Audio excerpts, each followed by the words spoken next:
یہ پراسرار کہانی ایک ماں کی ہے جو اپنے ہی غلطیوں کی وجہ سے آصیب کا شکار ہو چکی تھی۔ بسم اللہ الرحمن الرحیم۔ روہیل ٹال کے معزز ناظرین، آج کی ڈراؤنی کہانی کا نام ہے ڈر۔ میں اپنے بچوں کو سختی سے منع کر رہی تھی کہ دوپہر میں باہر جا کر نہ کھیلیں، مگر دونوں نے میری بات کو نظر انداز کر دیا اور باہر بھاگ گئے۔ اس بات کا مجھے شدید غصہ تھا اور میں نے دل میں پختہ ارادہ کر لیا کہ اب جب یہ دونوں واپس آئے تو ان کی خوب پٹائی کروں گی۔ کافی دیر کے بعد جب دونوں کھیل کر واپس آئے تو مجھ سے لپٹ گئے اور دونوں کو جلدی تھی کہ مما کچھ کھانے کو دیں کیونکہ بہت بھوک لگی ہے۔ غصہ کہیں دور چلا گیا اور مجھے ان کی بھوک مٹانے کی فکر لگ گئی۔ جلدی جلدی انہیں کھانا دیا، مگر میں دیکھ رہی تھی کہ آج کل دونوں میری باتوں کو نظر انداز کر دیتے تھے اور اپنی منمانیاں کرتے تھے۔ بالآخر میں نے فیصلہ کر لیا کہ انہیں وہ واقعہ سناؤ جو میرے ساتھ پیش آیا تھا۔ میں نے دونوں کو بٹھایا اور بولنا شروع کیا۔ آج میں تم دونوں کو ایک سچا واقعہ سناتی ہوں۔ جب میں چھوٹی تھی تو میں بھی تم لوگوں کی طرح اپنی امی کی بات نہیں مانتی تھی، ضد اور منمانی کرتی تھی۔ جو دل میں آیا بس وہی کرنا ہے۔ چھٹیوں میں میری امی مجھے لے کر خالہ کے گھر گئیں۔ ان کا صحن بہت بڑا تھا اور اس میں بیری کا درخت تھا۔ مجھے خالہ کے بچوں نے بتایا کہ خالہ نے انہیں بیری کی طرف جانے سے منع کیا ہے، وہاں اسیب ہے۔ میں ان پر ہنسنے لگی کہ یہ کتنے ڈرپوک ہیں۔ خالہ نے کہا اور انہوں نے مان لیا۔ میں نے آؤ دیکھا نہ تاؤ اور بیری کے درخت کی طرف دوڑ لگا دی۔ وہ لوگ مجھے آوازیں دیتے رہے، پر میں نے بیری کے درخت کے نیچے پہنچ کر انہیں آوازیں دی کہ بتاؤ کہاں ہے اسیب۔ بیری کے نیچے کچھ خوبصورت بیر گرے ہوئے تھے۔ میں نے وہ کھانے شروع کر دیے، ساتھ ہی ان کو چڑھاتی رہی اور ان کی بزدلی پر ہنستی رہی۔ تھوڑی دیر بعد مجھے یوں محسوس ہوا کہ میرے پاؤں جل رہے ہیں، میرے پاؤں کے نیچے جیسے آگ لگی ہوئی ہے۔ میں وہاں سے بھاگنا چاہتی تھی مگر پاؤں جیسے زمین نے زور سے پکڑ لیے ہوں۔ چیخنا چاہتی تھی مگر حلق سے آواز نہیں نکل رہی تھی۔ پاؤں جلنے کی تکلیف سے میں بے ہوش ہو گئی۔ کافی دیر بعد مجھے ہوش آیا تو میں بستر پر تھی اور سب میرے لیے فکر مند تھے۔ میری امی اور خالہ مجھے ہوش میں آتا دیکھ کر ڈانٹنے لگیں کہ جب منع کیا تھا تو وہاں جانے کی کیا ضرورت تھی۔ امی نے مجھے ڈھیٹ اور خود سر تک کہہ ڈالا۔ انکل نے انہیں چپ کرایا کہ جو ہونا تھا وہ تو ہو گیا، بچی ہے، غلطی بچوں سے ہی ہوتی ہے۔ ان کے سمجھانے بجھانے پر امی اور خالہ خاموش ہو گئی، ورنہ ان کی ڈانٹ میری جان نکال رہی تھی۔ رات کا نہ جانے کون سا پہر تھا جب ہلکی سی آواز سے میری آنکھ کھلی۔ میں نے دیکھا دروازے پہ ایک گڑیا کھڑی ہے اور میری طرف دیکھ کر ہنس رہی ہے۔ میں نے چیخنا چلانا شروع کر دیا۔ سب گھر والے اکٹھے ہو گئے۔ میں نے کہا وہاں دروازے پہ گڑیا کھڑی تھی اور میری طرف دیکھ کر ہنس رہی تھی۔ سب نے دروازے کی طرف دیکھا پر وہاں کچھ نہیں تھا۔ سب نے اسے میرا وہم قرار دیا اور سونے چلے گئے۔ میں بہت خوفزدہ تھی، مجھے ساری رات نیند نہ آ سکی۔ میں بہت خوفزدہ تھی، مجھے ساری رات نیند نہ آ سکی۔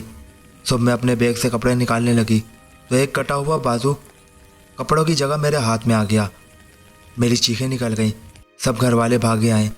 میں نے انہیں سب کچھ بتایا مگر وہاں کوئی کٹا ہوا بازو موجود نہ تھا۔ میری خالہ نے تو میری امی کو کہہ دیا کہ تمہاری بیٹی لگتا ہے پاگل ہو گئی ہے، اس کے ذہن پر کوئی اثر ہوا ہے۔ میری امی میرے لیے از حد پریشان تھی۔ میں اب رات کو ہر تھوڑی تھوڑی دیر بعد خوفناک چیزیں دیکھ کر چیخ پڑتی۔ ایک دن صبح سے ہی آسمان ابر آلود تھا اور وقفے وقفے سے بودا باندھی بھی جاری تھی۔ لوگ اپنے اپنے گھروں میں دب کے بیٹھے تھے اور پھر سونے پر سہاگا یہ کہ کڑکتی ہوئی سردی کا موسم تھا۔ بچوں کے اوپر لحاف ڈال دیا گیا تھا، اگر صحن میں بھی نکلو تو دانت بجنے لگتے تھے۔ آہستہ آہستہ دن سرکتا رہا اور شام کے بعد پھر رات کی آمد تھی اور پھر رات کا گھپ اندھیرا ہر سو مسلط ہو جانا تھا۔ صبح سے ہی میری حالت بہت دیگر گو تھی۔ میں ڈری ڈری سہمی سوچوں کی اتھاہ گہرائیوں میں غوطہ زن تھی۔ خوف اور ڈر کی وجہ سے مجھ پر وقفے وقفے سے لرزہ طاری ہو جاتا تھا۔ میں خاص طور پر رات کا سوچ کر بہت زیادہ اپسیٹ ہو جاتی تھی کیونکہ ان دنوں میں اندیکھی بلا کے زیر اثر آ چکی تھی۔ وہ بلا ہمیشہ رات میں ہی میرے سامنے آتی، ظاہری طور پر یا پھر خواب میں۔ دن ڈھل گیا، شام ہو گئی۔ بارش کی وجہ سے ویسے بھی دن میں کوئی محلے یا گلی میں نظر آتا تھا، وہ بھی بہت اہم ضرورت کے تحت، ورنہ اتنی کڑکتی سردی اور بارش میں کون گھر سے نکلتا۔ شام ہوتے ہی گھروں میں لالٹین کی روشنیاں پھیل گئی۔ ان دنوں بجلی زیادہ عام نہ تھی، صرف پیسے والے لوگ ہی اپنے گھروں میں بجلی لگواتے تھے۔ اور شام کے بعد رات کا اندھیرا پورے علاقے پر چھا گیا۔ پورا علاقہ سنسان اور ویران نظر آنے لگا۔ ایسا لگتا تھا کہ پورے علاقے میں کوئی جاندار رہتا ہی نہیں تھا۔ اس دن تو کسی کتے کے بھونکنے کی آواز بھی نہیں سنائی دیتی تھی۔ تمام چرند پرند اپنی اپنی جگہوں پر سہمے ہوئے آنکھیں بند کیے دبکے پڑے تھے۔ رات کا تھوڑا بہت کھانا جیسے تیسے کھا کر گھر والے اپنے اپنے بستر پر دبک گئے۔ میں بھی اپنے بستر میں دبک گئی اور پھر کوشش کرتے کرتے نیند کی آغوش میں چلی گئی۔ رات کا نہ جانے کون سا پیر تھا کہ خواب میں وہی گڑیا مسکراتی ہوئی نظر آئی۔ دروازے پر کھڑی چند انچ کی گڑیا کا وجود آہستہ آہستہ بڑا ہونے لگا اور پھر اس گڑیا نے ایک مکمل لڑکی کا وجود دھار لیا۔ پھر وہ آہستہ آہستہ میری طرف بڑھنے لگی۔ میرے قریب آ کر وہ رک گئی اور اپنا دایاں ہاتھ بڑھا کر میرا ہاتھ پکڑ لیا۔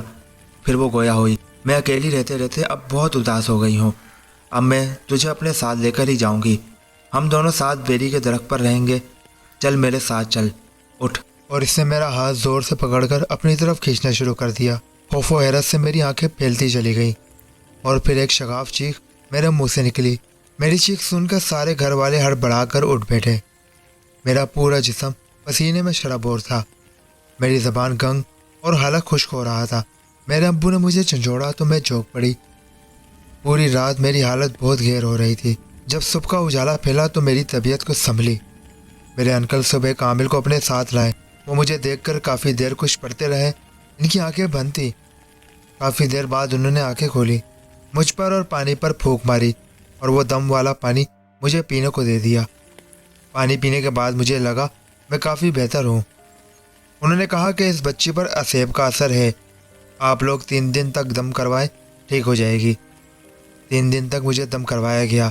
مجھے خود بھی محسوس ہو رہا تھا کہ اب میں بہتر ہو رہی ہوں۔ خالہ نے کہا کہ اسے منع کیا تھا کہ اس طرف نہ جائے، مگر اس نے تو قسم کھا رکھی ہے بڑوں کی بات نہ ماننے کی۔ عامل نے مجھے ناراضگی سے گھورا اور کہا، بڑوں کی بات ماننے میں فائدہ ہوتا ہے، اگر تم بات مان لیتی تو اب تک اتنی تکلیف سے دوچار نہ ہونا پڑتا تمہیں۔ بڑے جو بھی کہتے ہیں وہ ہمارے بھلے اور ہمیں مشکلوں سے بچانے کے لیے کہتے ہیں۔ جو بچے ان کی بات نہیں مانتے وہ تمہاری طرح اپنا ہی نقصان کرتے ہیں۔ میں نے شرمندگی سے کہا، میں وعدہ کرتی ہوں کہ آئندہ اپنی ماں کی ہر بات مانوں گی، کبھی ان کی بات نظر انداز نہیں کروں گی۔ جو کرنے کو کہیں گے وہ کروں گی، جس سے روکیں گے اس سے رک جاؤں گی۔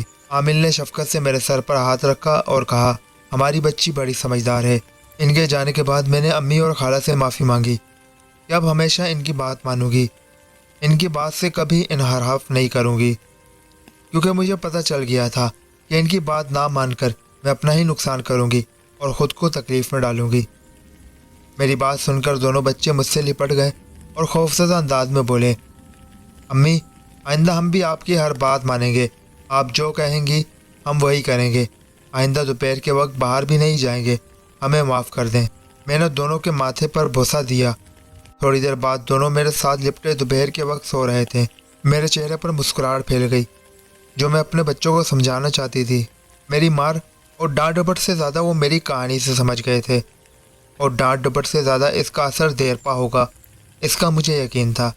آج کی پراسرار کہانی یہاں ختم ہوتی ہے، مگر اس کہانی میں بیان کردہ باتوں سے ہرگز یہ مطلب نہیں کہ اپنے بچوں کو اس طریقے سے ڈرایا جائے۔ آپ ان کو نصیحت اور بھی طریقوں سے کر سکتے ہیں، یہ صرف ایک کہانی ہے، اس کو اپنے بچوں پر ٹرائی مت کیجیے گا۔ کسی اور پراسرار کہانی کے ساتھ ملاقات ہوگی۔ اللہ حافظ۔ پاکستان زندہ باد۔